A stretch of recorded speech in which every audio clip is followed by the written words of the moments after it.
Suddenly, the scorching tea splashed across my face. The sharp pain hit me instantly, leaving me stunned. As I wiped the burning liquid off, I looked up to see Vivian, my mother-in-law, standing there with the empty cup still in her hand. Her expression was cold and emotionless, almost as if she had done it on purpose. I tried to comprehend what had just happened, but the shock left me speechless. This wasn't the first time she had crossed the line, but it would be the last.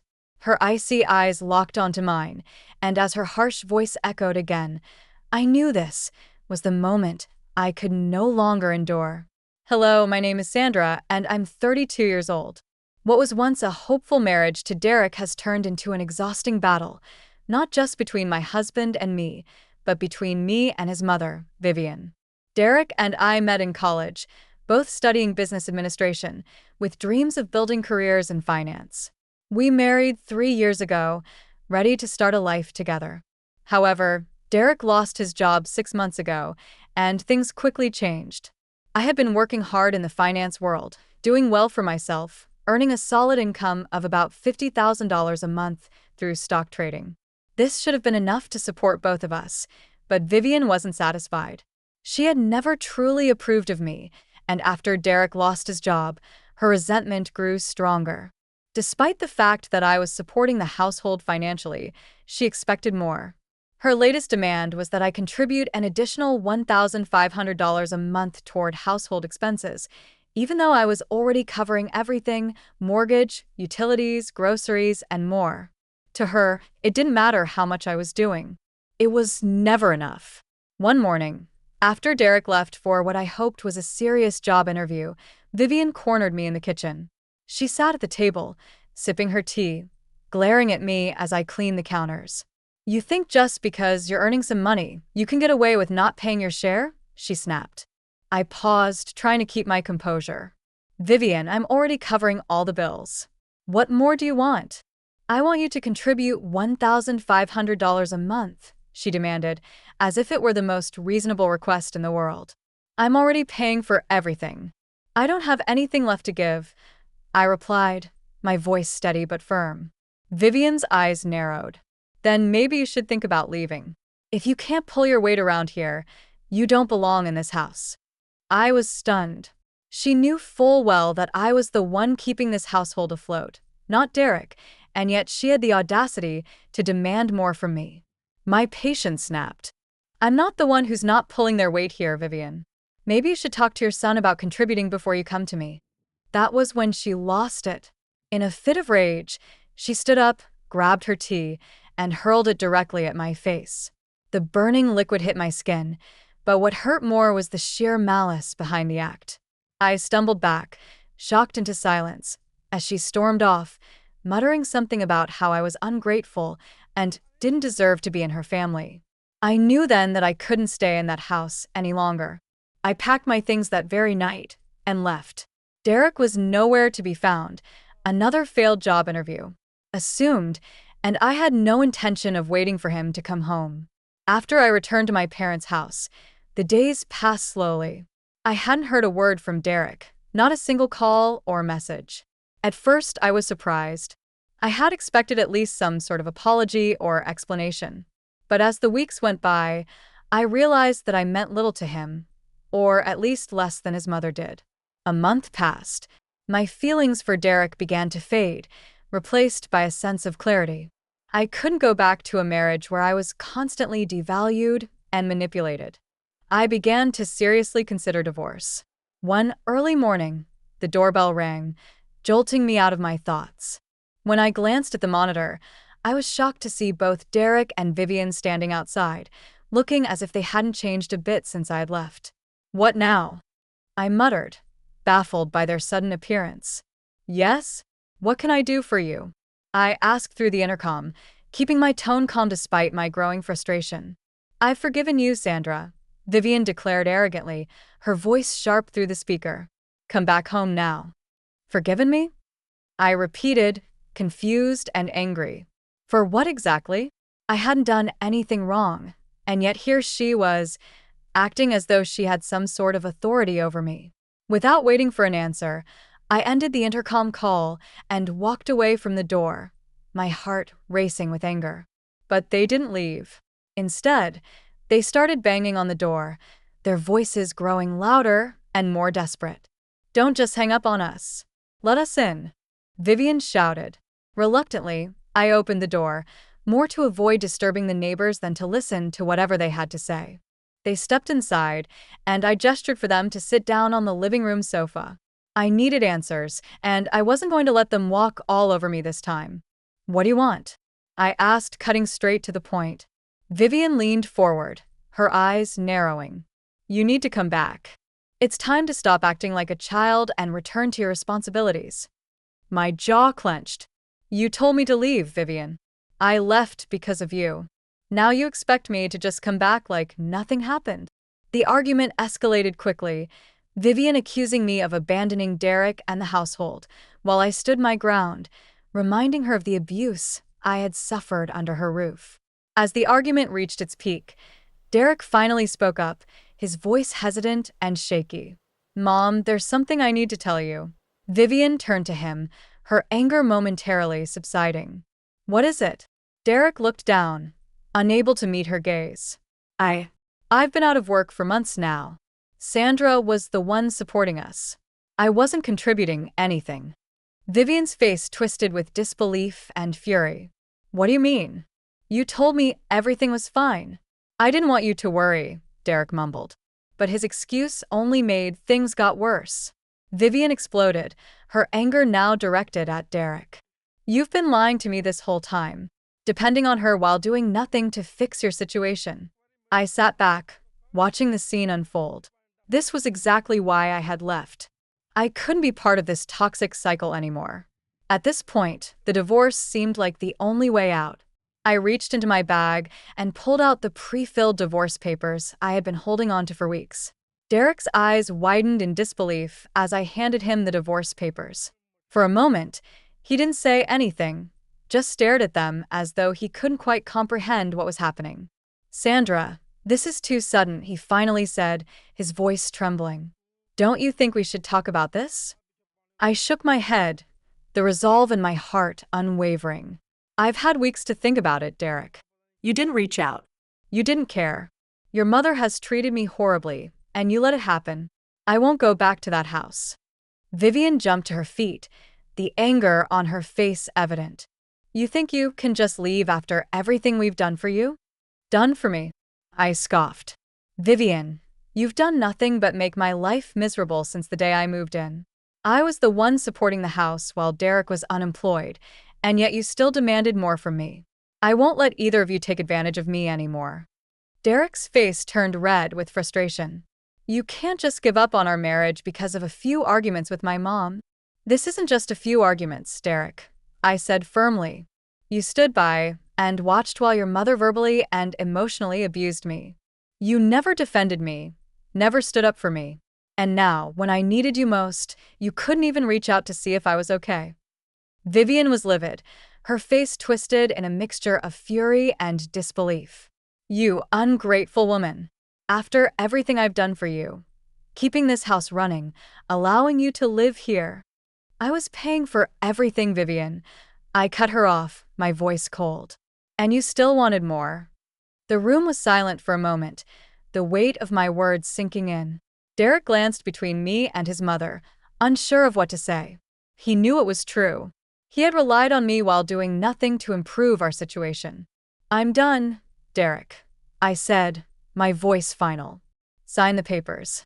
He hesitated, his hands trembling as he picked up the pen. "Are you sure this is what you want?" he asked quietly, almost as if he was hoping I would change my mind. "I've never been more sure of anything," I replied, feeling a wave of relief wash over me as he signed the papers. Vivian, unable to contain her anger any longer, stormed out of the room. "You'll regret this, Sandra. You'll regret leaving us." I watched her leave, her threats echoing in the hallway, but I felt nothing. No fear, no regret, just relief. It was finally over. 3 weeks passed, and life at my parents' house was peaceful. The divorce papers had been filed, and I was beginning to move on with my life. One afternoon, I received a call that took me by surprise. It was Vivian. "What do you want?" I asked, keeping my tone neutral, though my heart raced with anxiety. "Sandra, the electricity and gas have been cut off," Vivian said, her voice laced with desperation. "I know you're no longer with Derek, but could you at least help us pay for this month's bills? Just until Derek finds a job." I couldn't believe what I was hearing. After everything they had put me through, she had the audacity to ask for my help. "No, Vivian," I replied firmly. "I'm not responsible for your household anymore. You should ask Derek to take care of it." "He can't," she snapped. "He hasn't found a job yet, and we need help." "I suggest you figure it out," I said calmly, my hand hovering over the end call button. "I'm not getting involved anymore. You can't just abandon us like this," Vivian shouted, her voice filled with anger and desperation. "I'm not abandoning anyone. I'm simply moving on," I said. And with that, I ended the call, blocking her number. A few months passed, and life finally began to settle into a new normal. I was thriving at work, focusing on my own goals and happiness. One day, I received a message from Derek. He apologized for everything, admitting that he should have stood up for me. He had finally found a job at a factory. But despite his apology, I felt no need to re-engage with him or his mother. I decided to block his number too. I had moved on, and there was no point in reopening old wounds. 8 months after the divorce, I met someone new. His name was Eric, and he was kind, dependable, and respectful. Everything I had longed for, but never found in Derek. We weren't rushing into anything serious, but for the first time in a long, long time, I felt happy and at peace. As for Vivian, she finally faced consequences for her actions. After I filed a legal complaint about the tea incident, she was charged with assault. The court imposed a fine, and she was sentenced to community service. The legal system recognized her behavior for what it was: abusive and unacceptable. Derek, on the other hand, was forced to pay spousal support, a fitting consequence for his inaction and reliance on me throughout our marriage. In the end, I had gained more than just freedom from a toxic marriage. I had gained clarity, confidence, and a new sense of peace. As months went by, my life took a turn for the better. I had left behind the toxic environment and the constant manipulation. For the first time in years, I felt like I was truly living for myself. My career and finances continued to thrive, and I enjoyed the freedom that came with it. Every now and then, I would think about Derek and his mother, but those thoughts didn't linger for long. I had closed that chapter of my life, and there was no going back. Eric and I grew closer, and though we weren't rushing anything, the connection between us felt real. He was patient and supportive, qualities I had longed for during my time with Derek. There were no demands, no endless expectations. For the first time in a long time, I was able to focus on what made me happy. One afternoon, while I was catching up on some work at a cafe, I received an email that sent a chill down my spine. It was from Derek's lawyer. The subject line read, "Request for reconsideration of spousal support." I opened the email, my heart pounding. But as I read through the contents, a feeling of calm settled over me. Derek was appealing to reduce the spousal support payments, citing financial difficulties. Apparently, he had been struggling to make ends meet ever since our divorce, and Vivian's health had taken a toll on their finances as well. He claimed that the factory job wasn't paying enough to cover both his living expenses and the spousal support. I knew what they were trying to do. They were hoping that I would feel guilty and reconsider. But I was done playing their game. I had paid my dues, both emotionally and financially. I forwarded the email to my lawyer, confident that the law would be on my side. A few weeks later, we went to court. Derek and his lawyer argued that he could no longer afford the spousal support due to his difficult financial situation. He presented documents showing his meager earnings from the factory job while also highlighting Vivian's growing medical expenses. But my lawyer was ready. She pointed out that I had been the sole financial provider for our household during our marriage, while Derek had done little to contribute. The spousal support was fair, considering the years I had spent supporting him and his mother. Additionally, my lawyer brought up Vivian's assault on me, reminding the court of the toxic environment I had endured for so long. As the hearing went on, I could see the frustration growing on Derek's face. He wasn't used to being held accountable, and now that he had to face the consequences of his choices, he was struggling. The judge listened carefully to both sides before delivering the verdict. Derek's request to reduce the spousal support was denied. The court acknowledged that while his financial situation was challenging, it was not enough to warrant a reduction in payments. Furthermore, Vivian's behavior had played a significant role in the breakdown of our marriage, and the judge made it clear that Derek needed to take responsibility for his actions, or lack thereof. As we left the courtroom, Derek approached me, his face a mixture of frustration and desperation. "Sandra, please. Can't we work something out? I'm struggling. You don't have to do this." I looked at him, feeling a pang of sympathy. But I quickly reminded myself of everything I had gone through. "Derek, I spent years supporting you and your mother, and all I got in return was disrespect and manipulation. I've moved on. You need to figure things out for yourself." Without waiting for a response, I walked away, leaving him standing there. I wasn't angry, just relieved that I was no longer trapped in a life that had drained me of my energy and happiness. As the months passed, Vivian's health continued to decline. I had heard through mutual friends that she had been diagnosed with a serious illness and that Derek was struggling to take care of her. While a part of me felt sorry for them, I knew that it wasn't my responsibility anymore. I had done my part. Now it was time for Derek to step up. My own life, on the other hand, was flourishing. Eric and I had become closer, and we were talking about taking the next step in our relationship.